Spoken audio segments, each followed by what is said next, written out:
Winter of 995, in the frozen forests of Norway. Two men trudged desperately through the deep snow, their footsteps leaving tracks that would soon be discovered by their pursuers.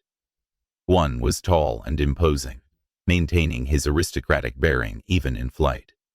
This was Haakon Jarl, the powerful pagan ruler of Norway, and last defender of the ancient North god known as the Earl of Lade. His fierce resistance to Christianity made him a legend, as chronicled in Snorri Sturluson's Heimskringla. The other was short and dark-skinned, his face marked by the harsh life of a slave. Tormod Kark, the Jarl's personal servant for more than 20 years. His loyalty forged through decades of servitude, for the newspaper's obsession, Eulogingiant. Within days, this slave would commit the most shocking act in medieval Norwegian history. He would decapitate his own master while he slept, carry the head as a trophy to his enemies, and receive his own brutal execution as reward. The betrayal at Rimmel Farm, reported in Fagerskina, stunned Norway's elite, marking a pivotal moment in its Christianization. How did a man who had served faithfully for decades transform into Norway's most infamous assassin? To understand Tormod Kark's devastating betrayal, we must return to the bloody times of Nordic conversion to Christianity.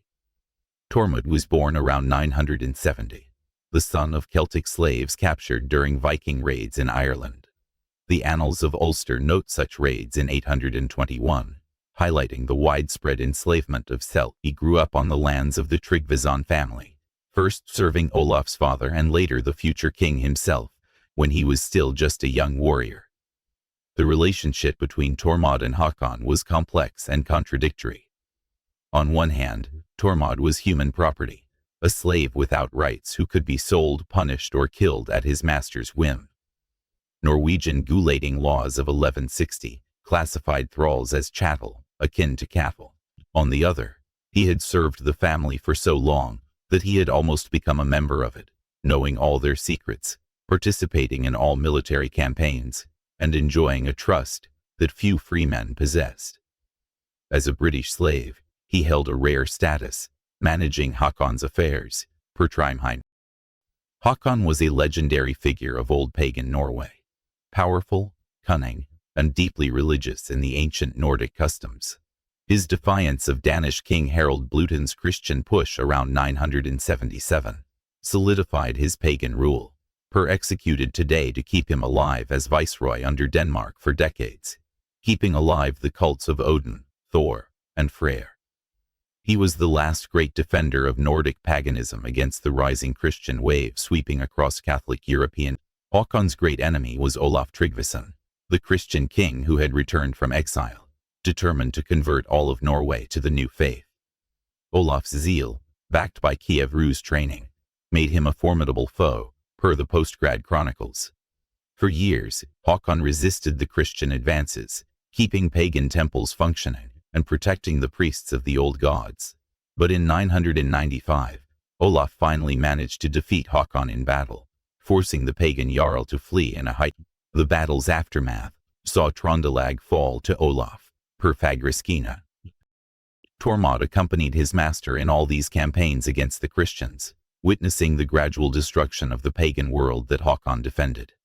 As a slave, he had no choice but to obey, but historians suggest that in his heart he remained divided between loyalty to his master and the realization that the pagan cause was lost.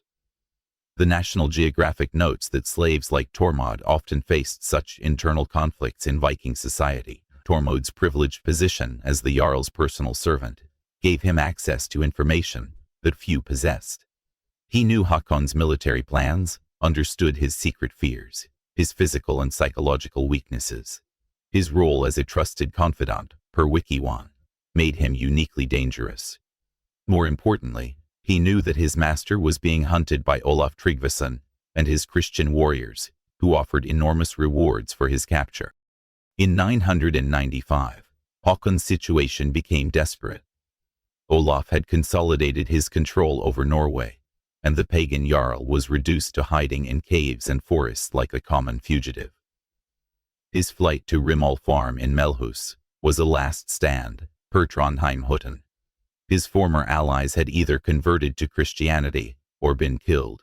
And with each passing day, the noose around him tightened. For weeks Tormod helped Haakon hide, bringing food, information about the movements of Christian warriors, and keeping the Jarl's location secret. His dreams of reward and betrayal, recorded in Heimskringla, haunted his sleep. But the situation was hopeless. Olaf controlled the entire country, offered enormous rewards for information about Haakon, and with each passing day, the chances of escape diminished. It was in this context of desperation that Tormod made the decision that would define his place in Norwegian history. Olaf Tryggvason had offered not just gold but also freedom and land to whoever brought him the pagan Jarl's head. This promise, per Olaf's saga Tryggvason, was a calculated lure for desperate thralls.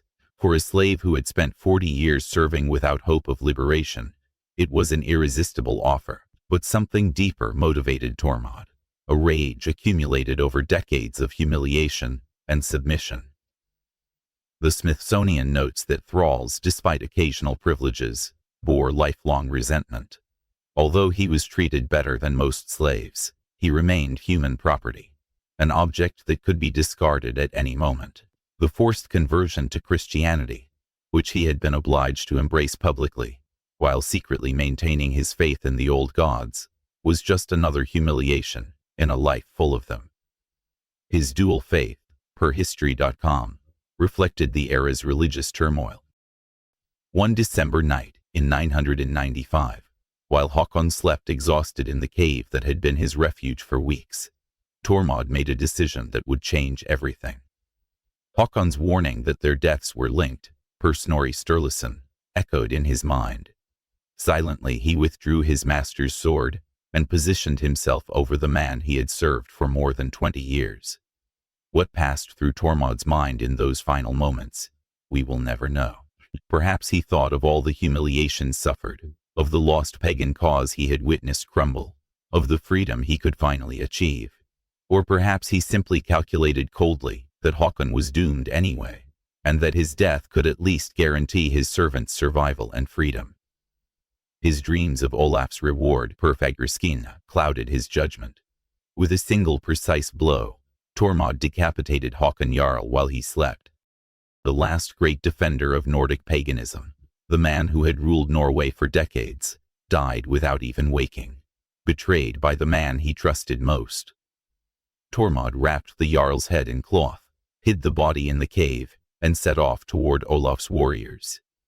The act, per Trondheim No, was done in a pigsty at Rimmel. A humiliating end for a Jarl's. Tormod's arrival at Olaf's camp caused a sensation. A dwelling slave claiming to have Haakon Jarl's head. Initially, the Christian warriors doubted his story.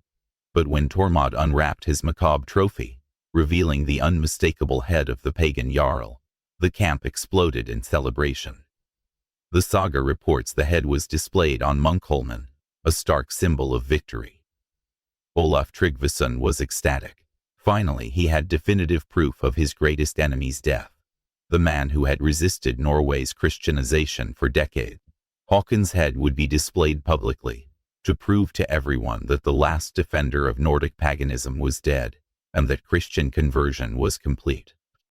Tormod was received as a hero by the Christians. He received the promised gold, had his freedom officially granted, and was offered a position in Olaf's army. His brief triumph, per Wikiwand, was celebrated by Olaf's men. For a few days, it seemed he had made the right choice. He was free, rich, and respected by powerful men. His life as a slave had ended, replaced by the prospect of a new existence as a free warrior. But the celebration was short-lived. Olaf Tryggvason, although satisfied with Haakon's death, soon began to reflect on the implications of Tormod's betrayal. The Postgrad Chronicles note Olaf's fear of disloyalty spreading. If a slave could betray and assassinate his master after decades of apparently loyal service, what guarantee was there that he wouldn't do the same to new masters? If he could decapitate a Jarl while he slept, what security did other leaders have? Suspicion grew when Olaf noticed how other slaves and servants in his own camp looked at Tormod, some with admiration for his courage, others with envy for his reward. but all saw that it was possible for a slave to kill his master and be rewarded for it. This was a dangerous lesson that could not be allowed. National Geographic highlights how such acts threatened Viking social order. 3 days after receiving Tormod as a hero, Olaf Tryggvason made a decision that shocked even his own commanders. He summoned the former slave to a private audience and confronted him with a brutal truth. Although his betrayal had been useful, it was also a dangerous example that could not be tolerated. "You killed your master while he slept," Olaf declared. "If you did this to a man who treated you well for 20 years. Olaf's logic, per Heimskringla, prioritized loyalty over utility. The logic was implacable. A traitor who had betrayed once would inevitably betray again. Tormod had become a victim of his own success. Tormod's execution was scheduled for the following day, but it would not be a quick or honorable death. Olaf decided that the former slave's death would be a public example of what happened to traitors, even those whose betrayals were temporarily useful. Fagerskina describes the execution as a grim spectacle to deter others. The irony was cruel. Tormod would be executed not despite his successful betrayal, but because of it. On the morning of the execution, Tormod was led to the center of the Christian camp, where a crowd of soldiers and officers gathered to witness his end.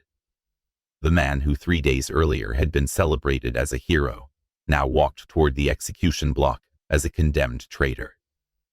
Historical records differ on the exact details of Tormod's execution, but all agree it was particularly brutal. Some sources claim he was decapitated with the same sword he had used to kill Haakon. Executed today cites his beheading as Norway's first under Olaf. Others suggest he was drawn and quartered alive as fitting punishment for a regicide. Trondheim.com notes the public nature of his death. What we know for certain is that his death was public, violent, and intended to discourage other slaves from trying to follow his example. In his last words, Tormod supposedly showed regret, not for having killed Haakon, but for having believed he would be rewarded for it. "I killed a king and die as a slave," he reportedly said before the execution. "The freedom I sought was merely an illusion." These words, per Olaf's Saga Tryggvason, became a cautionary refrain. The death of Tormod Kark sent a clear message throughout all of Scandinavia. Betrayal, even when useful to the powerful, would not be tolerated or rewarded in the long term. His pernoflex, or ironically, Haakon's death at the hands of his slave completed Norway's Christianization as Olaf had hoped. With the last great defender of Norway paganism dead, resistance to the new Christian customs collapsed completely. Fagerskina notes Tryanders crowned Olaf at Ordinget soon after. Tormod's betrayal eliminated not just a jarl, but an entire era of Norwegian history. The story of Tormod Kark also raises profound questions about loyalty, freedom, and justice in medieval society. As a slave, Tormod had no choice about his condition or about serving Haakon. His betrayal can be seen as a desperate act of self-liberation, or as pure villainy against a master who treated him well. The Smithsonian highlights this moral ambiguity in Viking slavery. The answer depends on the perspective of whoever tells the story. From the viewpoint of medieval slaves, Tormod might have been a hero who had the courage to act against his oppressors, even knowing he would probably pay with his life. History.com suggests thralls saw such acts as defiance. From the nobility's perspective, he was a terrible example of ingratitude and betrayal that justified keeping slaves under strict control. Olaf's stance, per Trondheimer, reinforced this hierarchy. This duality in interpreting his story reflects the fundamental tensions of medieval society. More than 1,000 years after his death, Tormod Kark remains a fascinating and contradictory figure in Norwegian history. His story has been told and retold by poets, chroniclers, and historians, each version emphasizing different aspects of his personality and motivations. From Idar Lind's 1974 song to Idar Lind's 2000 novel, his tale endures. Per Nopark's 1974 song, his tale endures for no place. For some, He is the courageous slave who freed himself through violence. For others, he is the cowardly traitor who killed a good man out of greed. The truth probably lies somewhere between these extremes. Tormod was a complex man shaped by decades of slavery and humiliation, who made a desperate decision under extreme circumstances. His betrayal was simultaneously an act of personal liberation and a terrible crime against someone who trusted him. WikiWand underscores this paradox, noting his unique role in sagas. Tormod's legacy transcends his time and geography. His story echoes through the centuries as a reminder that even the closest relationships can be destroyed by fundamental inequality of power. When one person owns another as property, loyalty can never be completely guaranteed, no matter how well the slave is treated. National Geographic emphasizes this systemic flaw in Viking society. Today, when slavery has been officially abolished throughout the civilized world, Tormod's story serves as a somber reminder of how systemic oppression can corrupt even the most intimate human relationships. His betrayal was not merely personal. It was political, social, and profoundly human. The saga's enduring relevance per Trondheim's dominion, the slave who decapitated his master and was executed for treason, left a legacy that transcends his violent death. Tormod Kark became an eternal symbol of the complexity of power relationships, the futility of betrayal as a path to freedom, and the inherent tragedy in societies based on human ownership.